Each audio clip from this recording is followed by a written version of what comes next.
নমস্কার বন্ধুরা, ঝর্ণার শখের ছাদ বাগানে আপনাদের সকলকে স্বাগত। এই দেখুন, এখানে আমি 4 রকমের দানা ভিজিয়ে রেখেছিলাম, সবগুলো সবজির দানা।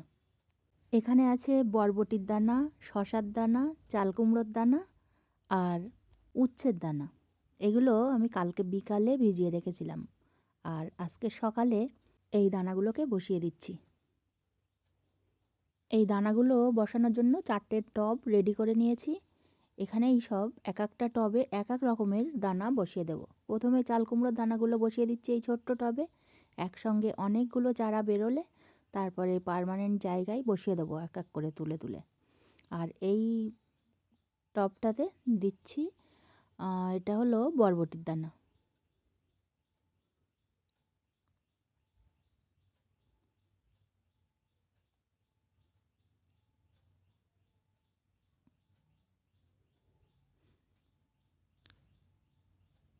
এবার দিয়ে দিলাম শসার দানা। আমার ছাদ বাগানের অবস্থা তো আপনারা জানেন, এই ছোট ছাদে অনেকগুলো টব একসঙ্গে রাখা রয়েছে, একদম নড়াচড়ারও জায়গা নেই। তো পার্মানেন্ট জায়গা আমি এক্ষুনি রেডি করতে পারছি না, তার জন্য এই টবে কিন্তু এই চারাগুলো দিচ্ছি। তবে এই লতানো সবজি গাছের চারাগুলো যদি পার্মানেন্ট জায়গায় একেবারে বসানো যায় তাহলে কিন্তু গাছগুলোর গ্রোথটা একটু ভালো হয়। আর এই ছোট জায়গা থেকে তুলে নিয়ে বসাতে গেলে কয়েকদিনের জন্য গ্রোথটা একটু কমে যায়। তবে কিছু করার নেই আমার, আমি এখন এই ছোট টবগুলোতে চারাগুলো তৈরি করতে দিলাম। চারাগুলো বড় হতে থাক আর আমি এদিকে জায়গাটা পরিষ্কার করতে লাগি। তাহলে জায়গাটা পরিষ্কারও হয়ে যাবে আর আমার এই গাছগুলোও রেডি হয়ে যাবে, তখন আমি এখান থেকে তুলে বসাতে পারবো। দানাগুলো সব বসিয়ে দিলাম, এবার জল দিয়ে দিচ্ছি।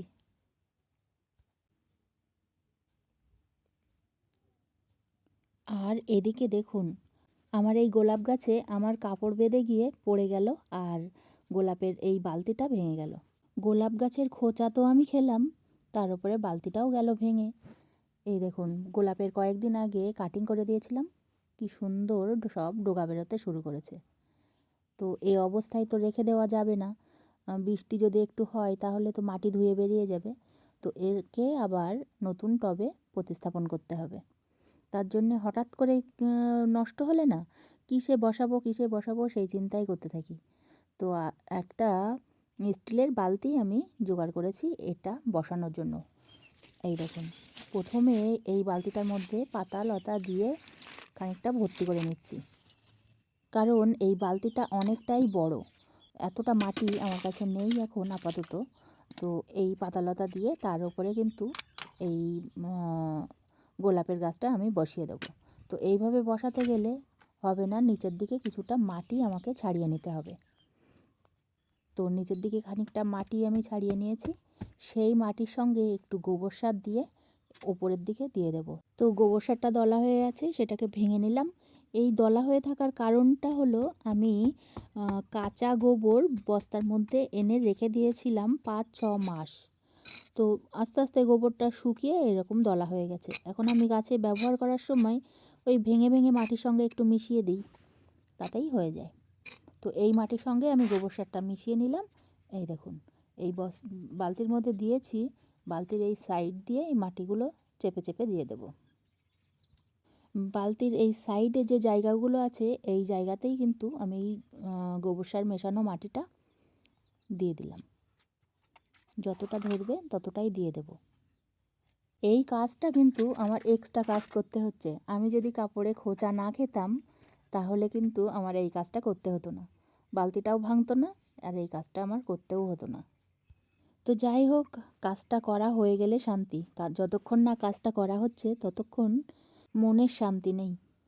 তো যাই হোক, ওই বালতিতে আর মাটিটা ধরছে না। আমি এই বোগেনভেলিয়ার এই টবটাতে একটু মাটি কম আছে, তো এখানেই দিয়ে দিলাম। এটা হলো সাদা বোগেনভেলিয়া। গাছটাতে সব পাতা ঝরে গিয়ে নতুন পাতা বেরিয়ে নতুন করে আবার ফুল হচ্ছে।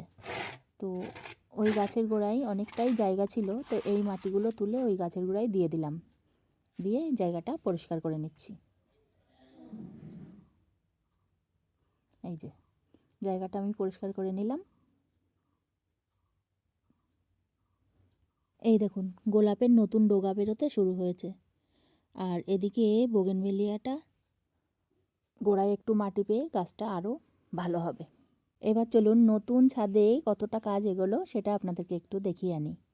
এই যে সেই স্ল্যাবের ওপরে দেখুন 2 দিকে ইট দিয়ে গাঁথা হচ্ছে, আর ওই মাঝখানটায় কিন্তু আমি মাটি দেবো, দিয়ে গাছ বসাবো। ও সাইডেও খানিকটা গাঁথা হয়ে গেছে, আর এই সাইডেও খানিকটা গাঁথা হয়ে গেছে, আর মাঝখানটা বাকি আছে।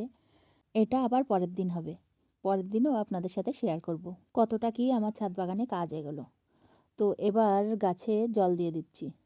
তো মোটামুটি আজকে ছাদ বাগানে কাজ ওইটুকুই করলাম, আর বাকি কাজ পরের দিন করব। ছাদ বাগানে তো প্রচুর কাজ আছে, এখন করে উঠতে পারলেই হলো। তো সব শেষে গাছে জল দিয়ে দিচ্ছি। আর ভিডিওটার একেবারেই শেষের দিকে চলে এসেছি। আপনারা যারা শেষ পর্যন্ত দেখলেন তাদেরকে অসংখ্য ধন্যবাদ। আর যারা আমার নতুন বন্ধু আছেন তাদের যদি ভিডিওটা ভালো লাগে তাহলে লাইক, কমেন্ট, শেয়ার, সাবস্ক্রাইব করে আমার পাশে থাকবেন। আপনারা সবাই খুব ভালো থাকবেন, সুস্থ থাকবেন। দেখা হবে পরের ভিডিওতে। আজকের মতো এটুকুই। টাটা।